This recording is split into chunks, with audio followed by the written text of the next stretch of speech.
Hello everybody, welcome back once again, playing the Lord of the Rings, the Third Age. I've just got another character guide for you here. This time we're talking Hadhod.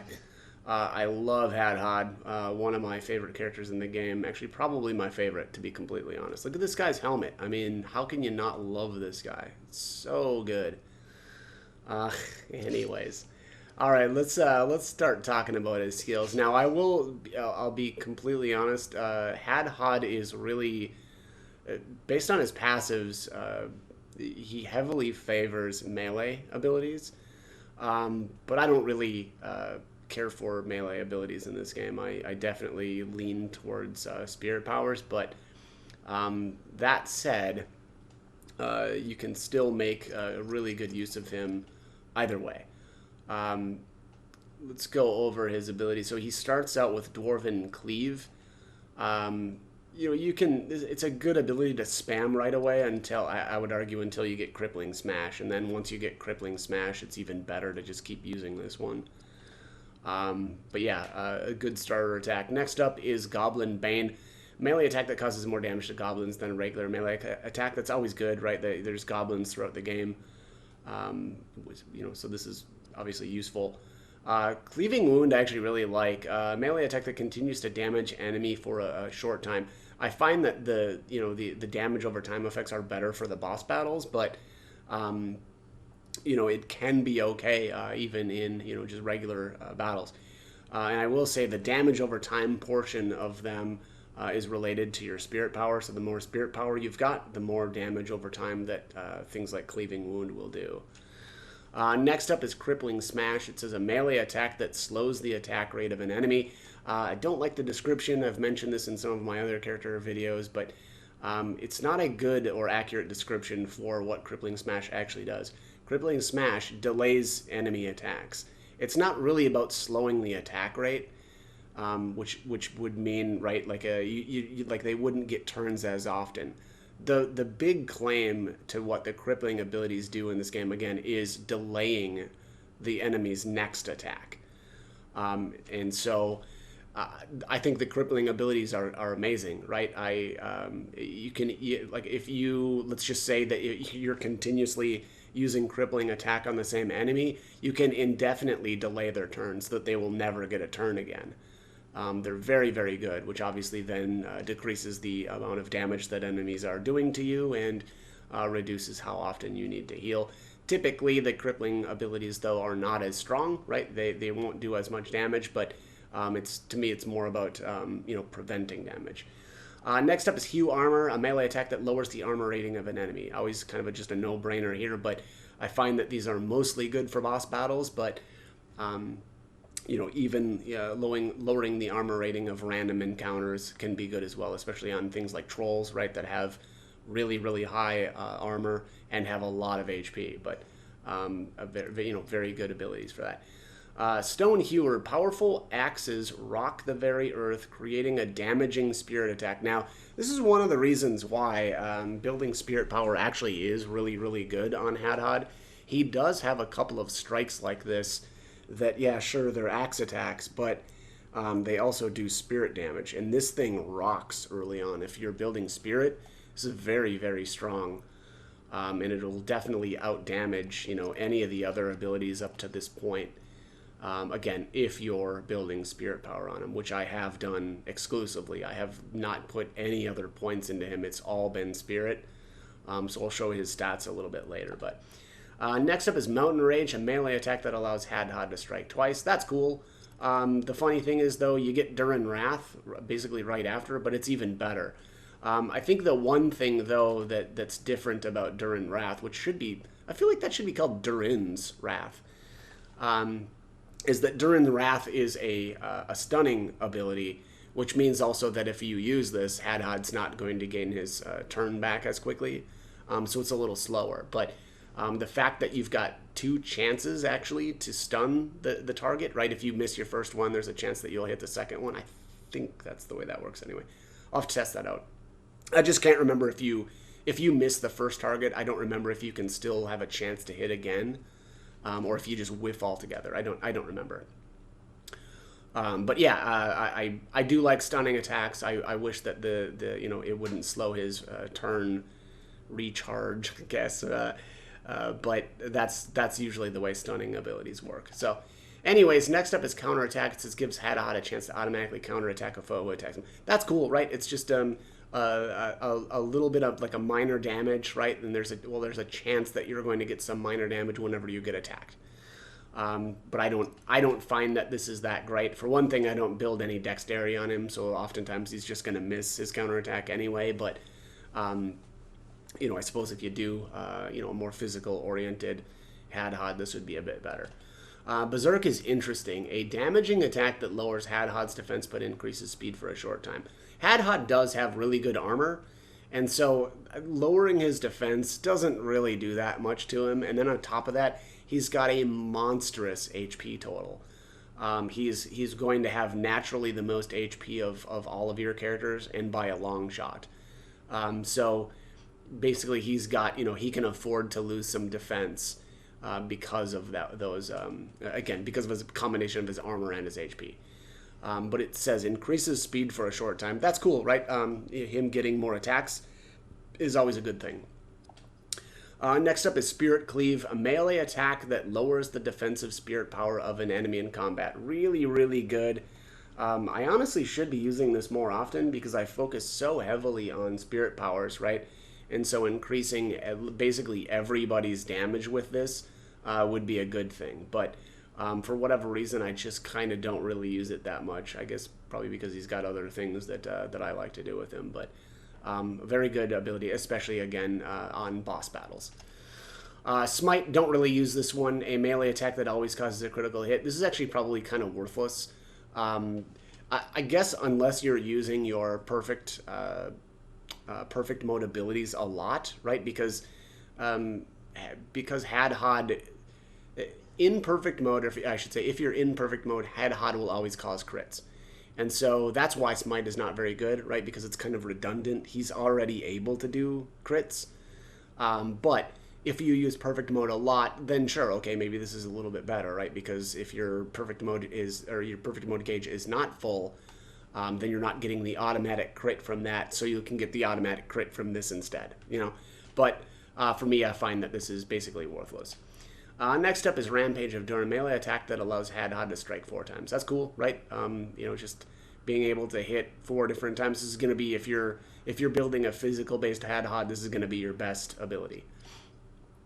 Lastly, here is Mountain Hewer. Powerful axes rock the very earth, creating a damaging spirit attack that hurts all enemies. So this is basically Stone Hewer, except it hits everything. I really like this ability, though. I'm more of a spirit power, or I build spirit power, obviously, so this is going to deal a ton of damage and to everything. Really, really like that ability. Let's talk his spirit powers. He's got some really unique stuff here. I absolutely love his Stone Shield and Mountain Shield. These also scale based on your spirit, so that's why these are even better if you're building spirit power. It says creates a shield around an ally that must be broken before that character takes damage. At the end of the game, or even like halfway through the game here, which is where I'm at Helm's Deep, it takes a long time for enemies to break through these shields, which is really, really good. I can't stress how good Hadhod shields are, and especially if you build spirit power. Absolutely love it. Next up is Flaming Fury. The power of fire spirits attack a single enemy, causing variable damage if it hits. Now, again, if you're building more spirit powers, this is just going to be even better, right? Really, really good ability, and very similar to, actually, I would say Idriel's Loudwater Fury, right? It's a single target, but instead of water, his Flaming Fury is obviously fire. So very good ability. Endure Flame, this one's great, especially for learning more spirit powers, because this is his cheapest ability in this tree, right? I think it's 35 AP to use this. Again, a very, very good spammable ability to learn more of these abilities, but also the fact that it, your group takes less damage from flame attacks is a good thing. you'll start running into casters in Moria specifically that will start using fire attacks on you, and so this can really help reduce that damage. Next up is Damaging Shield, a shield that damages melee attackers. So this can be really good. The kind of funny thing too about some of this stuff is they stack. So like Stone Shield doesn't stack with Mountain Shield, but Mountain Shield and Damaging Shield will stack. And so you can make yourself basically, immune to damage in some form, but also the Damaging Shield will then damage any of the attackers that are trying to deal damage to you, right? So you'll take none, and they will take damage because of this.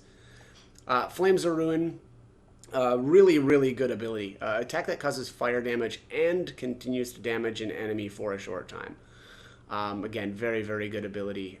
Does a really good amount of damage. Of course, obviously, even more if you're building spirit power, and then continues to damage them over time. Devastating Shield is just the multi-character version of Damaging Shield, right? Similar to Stone Shield and Mountain Shield's relationship. Damaging Shield does one character. Devastating Shield does everybody. Creates a shield around the party that damages enemies who strike it. Dragon Calling is kind of interesting, but I actually kind of like Flames of Ruin a little bit more because of the damage over time portion. But Dragon Calling does look cool, and if you've seen the movies, I guess it would be the Fellowship of the Ring. You'll recognize that ability from that movie. It says summons a great dragon spirit who attacks all enemies. Right, let's talk his passives. Similar to pretty much everybody else, or at least the other three characters that I'm thinking of right now, you're going to get Dwarven Evade and then Dwarven Rally right after. I like the Evade. The Rally I could do without. I wish he had a different passive here, but that's just the way it is. So basically he gets this at level 16, and then you get to choose your first passive. So you can go Lordly Might, which increases Hadhod's strength, which improves his melee damage, or you can choose Evasion of Gloin. I actually went with Evasion of Gloin instead. Although, to be honest though, you're not going to really go wrong if you choose Lordly Might first, because Hadhod, you're still going to be doing, even if you're, or at least even in my case, building Spirit Power, you're still going to end up using a ton of your Axe Strikes if you're trying to learn more. And so, this will do, obviously, or help you out doing more damage. Next up, though, is Battle Hardened Armor. Increases Hadhod's armor value. Always a good thing, right? It's always good to have more armor. And here's the passive that I've been referring to about crits. It says, while in perfect mode, Hadhod's attacks will always give critical hits. Very, very good passive, especially if you're a more physical-oriented Hadhod. And honestly, there are multiple characters that have passives that when your perfect mode gauge is full, you will get additional benefits, which is basically how I play the game. I don't really use perfect mode beyond one or two times early on in the game, and then I basically keep my gauge maxed out the entire time to get the passive benefits from it. Next up is Might of Balin. Increases Hadhod's health. Always good, right? And especially on a character that already has a massive amount already. Just catapult that even higher. Here's Dwarven Challenge, though. It says increases Hadhod's melee damage when taunting a foe. I barely ever taunt. Actually, this playthrough, I have not taunted yet, and I'm already halfway through the game, which is why this is the last of his abilities that I'm learning. I just don't use it. But more of a melee-oriented Hadhod will get a little bit more out of this. Dwarven Haste allows Hadhod to take actions more often during combat. That's another kind of no-brainer. Always good to get more actions. And then Double Attack says allows Hadhod to immediately take 2 additional actions in his turn. I want to say this one's pretty good, but we'll check that out in a bit. Not everybody's Double Attack is very good. Like Idril's Frenzy is really good, but Barathor has some issues with his, right? We'll go over that in a minute. All right, so for order, my recommendation is Dwarven Evade, Dwarven Rally, Evasion of Gloin, then Battle Hardened Armor, and again, keep in mind this is if you're building Spirit Power, then Might of Balin, then Dwarven Haste, then Double Attack, then go over to Overwhelming Axes, then Lordly Might, Dwarven Challenge last. So, righty, yeah, let's get into battle here. We'll do a quick one here and just kind of show Hadhod and what he is good at. All right, let's, where's the sleep this? Oh, look at this guy missing. That's embarrassing. Somebody needs some more dexterity, it looks like. All right, here's Hadhod. Let's do the Mountain Shield first.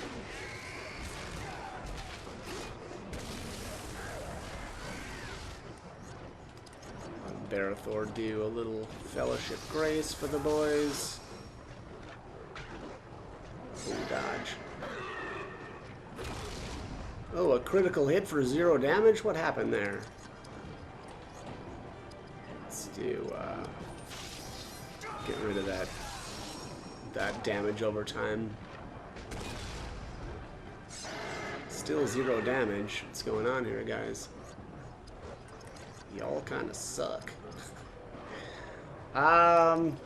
Let's just skip him. And let's see here. All right, let's do Devastating Shield.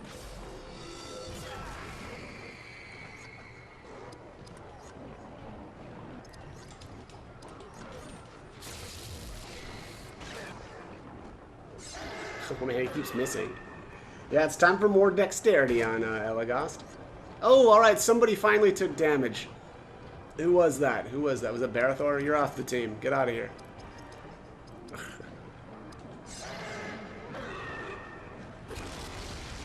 Alright, so he took 1,000 damage because he attacked me. Uric Poison doing nothing. Yeah, 0 damage. That feels good. Oh, he's got Uric Lance, though, and Uric Poison on. So that's interesting. It wasn't showing up for a little while, but now you can see the poison over him. That's funny. Actually, that's a little weird. I don't know that I've ever noticed that happen before.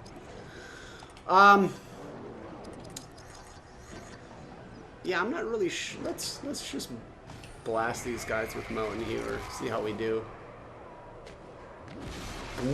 Oh my god, yeah, about 6k on a couple of these guys.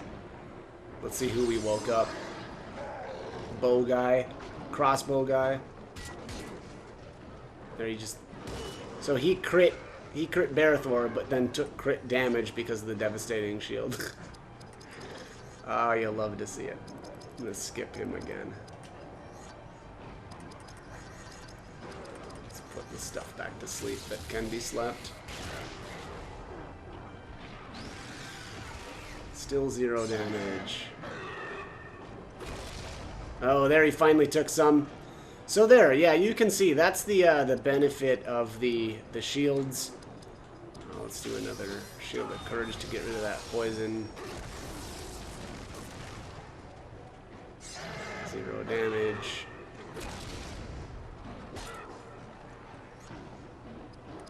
Let's see here.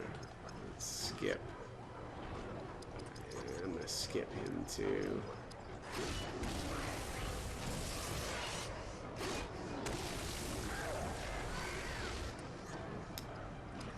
Alright, Hadhod's next. So we'll do...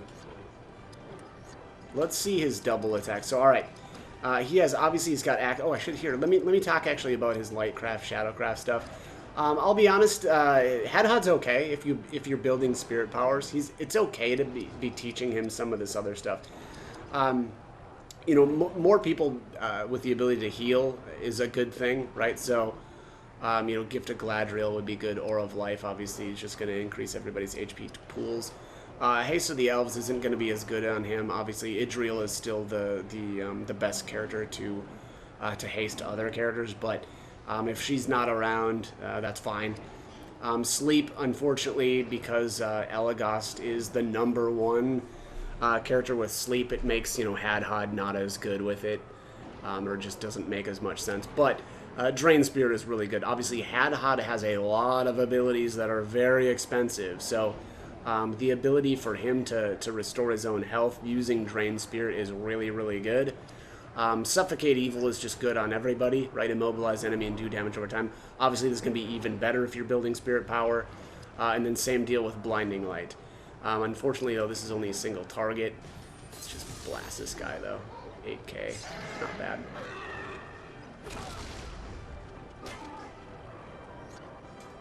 I'm going to skip you. Skip you. Alright, back to Hadhod. Alright, yeah, because that was Lightcraft. Let's talk Shadowcraft stuff. I actually really like Shadowcraft on Hadhod, again, because I'm building Spirit Powers. Dispel, meh, that's okay. You're not really going to use this a whole lot, though, honestly. Whip of the Master is kind of just good on everybody, right? Protects target from being slowed. This is actually just really good if you know that you're facing enemies that are going to be using crippling type abilities, right? Because it'll prevent that. Silence is good for everybody, right? It actually would have been really good for this battle because that one orc was constantly using poison on me. Crippling, again, always good on everybody, but Hadhod has his own crippling smash. The thing, though, with this version of crippling is that this one won't miss, right? Because it's a spirit power instead of a physical attack. So there's you're never going to be having an enemy dodge this. So honestly, I think this version of crippling is better. The only thing, though, is it doesn't do damage, right? Whereas, again, crippling smash actually does do some damage as well. But I like it for the turn delaying properties instead. Drain health, good for everybody. Again, especially if you're building spirit powers, this is going to basically restore all of your health and deal a good amount of damage to the enemy. Black Speech is amazing. Multi-target, of course there's only one left here, but a multi-target powerful spirit ability. Fear, good on everybody. Amazing status effect. And then Wheel of Fire is basically an upgraded Black Speech. It does really good damage, and then it does damage over time. So Hadhod is really, really good with Lightcraft and Shadowcraft. Let's do the double attack here. So Hadhod loses his spirit power when you use double attack. That's the worst part about his double attack, right? You can't use his shields, you can't use his devastating shield, you can't use Flames of Ruin, you can't use Dragon Calling. So that's a drag, but you still do get to use Lightcraft and Shadowcraft. So that's one of the reasons why I think that teaching him these abilities is really, really good, right? Because then you can still use, like, let's just say 2 Wheel of Fires, right? Or you could fear 2 different enemies, or, I don't know, heal somebody and haste somebody or whatever. So that's why his double attack is still really, really good, because he's able to use these as well. Which actually kind of feels like a bit of an oversight. Like, I wonder if they intended for that, but either way, very, very good double attack. So that's pretty much it here with Hadhod. Let's just nuke this guy down here, and then we'll kind of go into some of his gear stuff. I'll be honest, though, I tend to use like the same gear on him for a gigantic portion of the game, mostly because it looks so effing cool. His helmet, the second age Dwarven Dragon Helm, I never take this off of him. It's so cool. There's just no way. It's too good, right? Off of its looks alone, it's amazing. Dwarven Velvet Hauberk and Dwarven Velvet Tabard stay on him for a very long time as well. He gets this early on in Moria, and basically it just, stays relevant towards, gosh, I don't even remember. I feel like it's pretty late in the game that I might upgrade this stuff, but it takes a long time. So this stuff, like I said, stays really relevant for a long time. But as far as elf stones, obviously going here with the cracked elf stone, the spear enhancement, that's going to increase his spirit powers. I've got a polished elf stone of armor enhancement. He doesn't really need the armor, but it gets to a point here where I got so many of these armor elf stones, actually here specifically in Helm's Deep, that it kind of made sense to just throw them on everybody. And then I've got a cracked elf stone of health enhancement. He doesn't need this, to be honest. He just already has so much health. But you know, why not a little bit more? And then I've got a polished elfstone of water protection on him as well. I think right now, like if he doesn't have that, he's got kind of a weakness to water, but right now it's stout. I guess he is he's weak to pierce right now as well, so I could probably swap that over to a piercing resistance one. But I do like the water one because I could have swore, is that the one that's got? Let me just see here. I'm pretty sure this has, yeah, it's +3 dex. So just, you know, helps him out land, you know, his physical abilities. So that is Hadhod. Love him. My favorite character in the game. And yeah, I definitely find that he's a very good. I love those shields. They're just so good. Again, especially if you build spirit power on this guy. It's just takes so long for the enemies to hack through those shields that I just think that he's phenomenal. So that is it for this one. As always, hope the guide was helpful. Thanks for watching.